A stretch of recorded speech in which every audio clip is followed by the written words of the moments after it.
नमस्ते दोस्तों, स्वागत है आपका एक बार फिर अपने प्रवेशिका संस्कृत व्याकरण के यूट्यूब चैनल पे। आज की कक्षा में हम पढ़ेंगे सूत्र आतो धातो। सूत्र है अपना आज आतो धातो।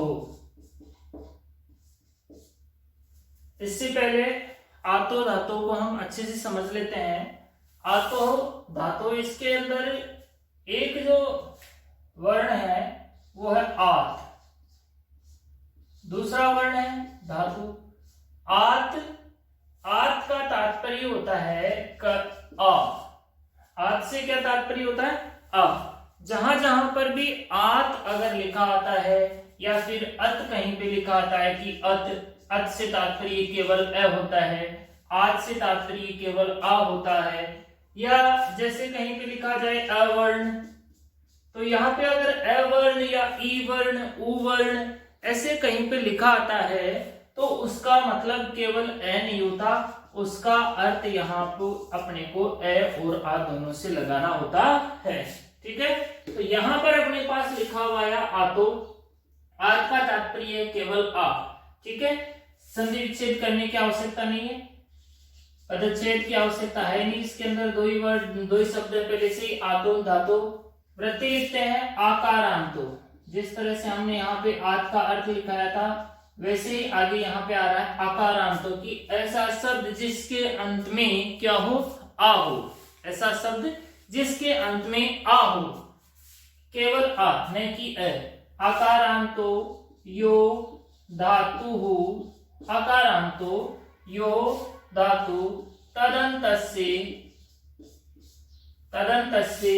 भस्य अंगस्य लोप है। ये आतो धातु सूत्र की वृत्ति है कि आकारांतो यो धातु तदंतस्य भस्य अंगस्य लोप है। अर्थ क्या हुआ इसका? देखो यहां पे है आकारांतो, आकारांत शब्दों, धातु से अर्थ हम यहाँ पर शब्द या धातु किसी भी लगा सकते हैं, धातु से अर्थ यहाँ पे शब्द लगाएंगे हम। आकारांत शब्दों में वसंज्ञक के अंग का लोप होता है।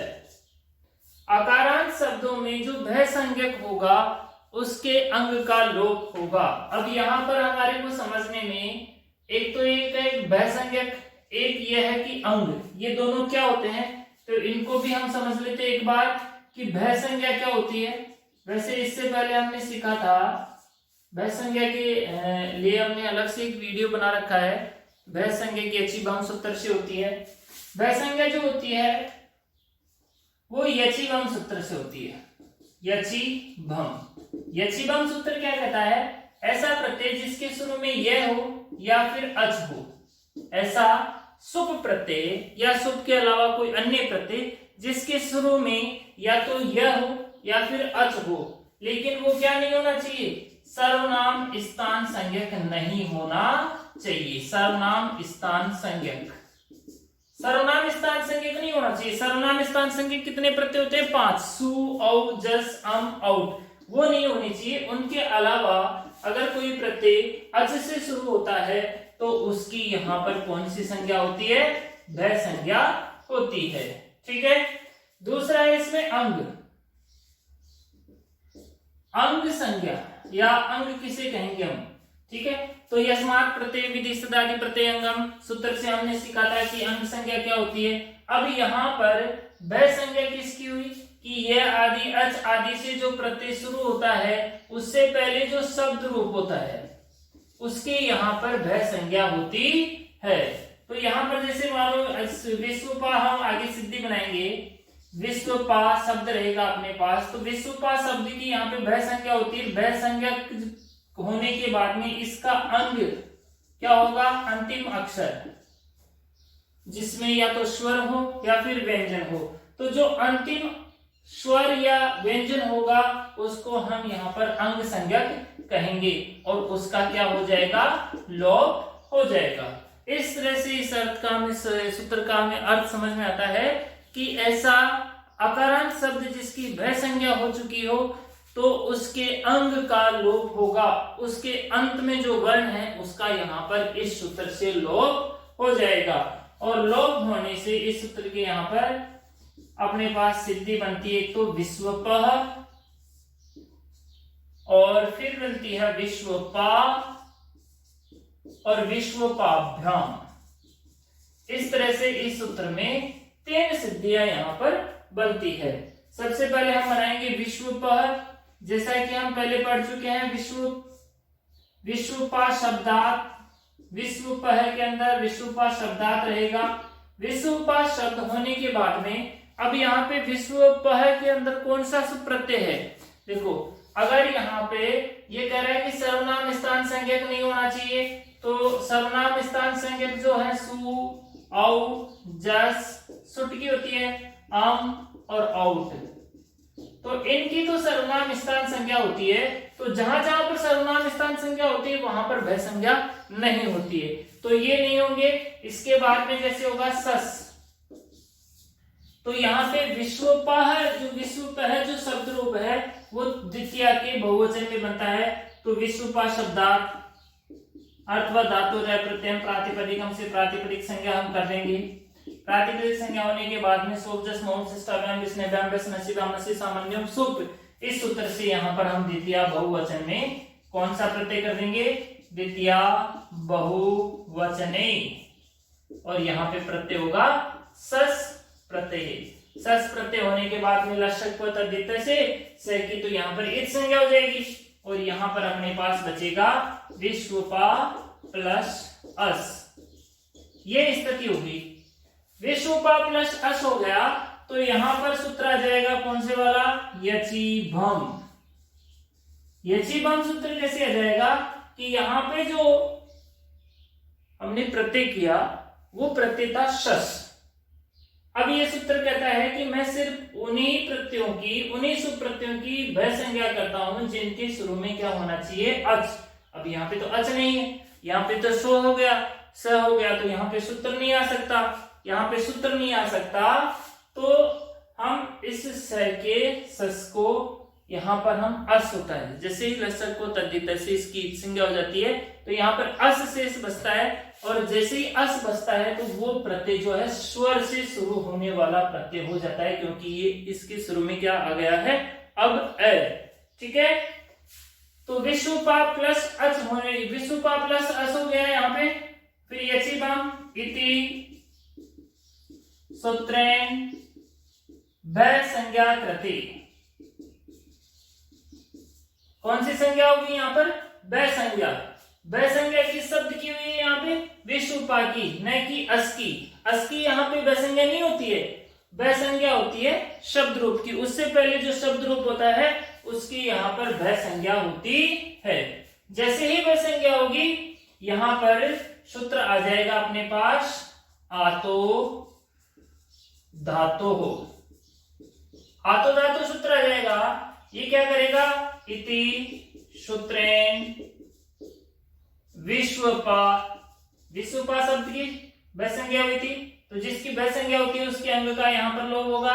विश्वपा शब्द से आलोपे कृते, विश्वपा शब्द का यहाँ पर क्या हो गया, आ का लोप हो गया। जो विश्वपा पा के अंदर जो आ था तो उसका यहाँ पर लोप हो गया। लोप होने से यहाँ पर बच गया विश्वप प्लस अस। यहाँ पर प हलंत आएगा क्योंकि इसमें जो आ था उसको आतो धातो ले गया, तो विश्वप प्लस अस ये दोनों मिल जाएगा। सस्य ऋत्वे और विसर्गे, जैसे हम स का ऋतु विसर्ग करेंगे और यहाँ पर क्या बनेगा, विश्वपः इति रूपम सिद्धम, और इस तरह से अपने पास विश्वपः सिद्धि बनती है। ठीक है, तो ये सिद्धि बन गई। आगे चलते हैं हम विश्वपा। विश्वपा सिद्धि कैसे बनती है, विश्वपा सिद्धि बहुत सरल है।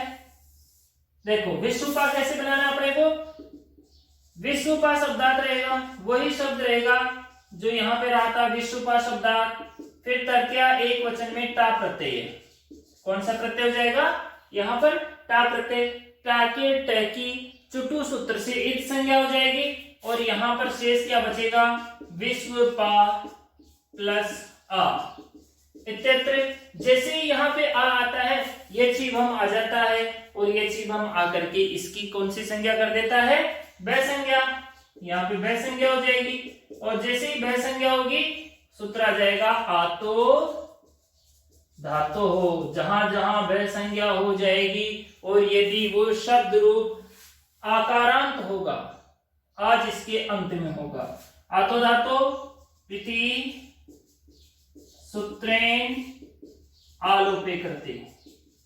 यहाँ पे विश्वपा जो शब्द था उसके आ का यहाँ पर लोप हो गया, इस आ का लोप हो गया तो ये आ इसमें मिल गया और यहाँ पे बन जाएगी विश्वपा इति रूपम सिद्धम। इस तरह से विश्वपा सिद्धि भी यहाँ पर बन जाती है। अब है विश्वपा प्लस भ्याम, विश्वपा भ्याम, विश्वपा भ्याम। तृतीया के द्विवचन में, चतुर्थी के द्विवचन में और पंचमी के द्विवचन में बनती है। इसमें बहुत सरल है, कुछ ज्यादा दिक्कत नहीं है अपने को। यहाँ पे विश्वपा प्लस भ्याम प्रत्यय करेंगे और यहाँ पर बन जाएगी विश्वपा भ्याम। तो आज की कक्षा में हमने पढ़ा सूत्र आतो धातो, ठीक है। आ यानी अकारांत, धातु यानी शब्दों में जो भय संज्ञक हो गए हैं उनके आ का ये लोप करता है।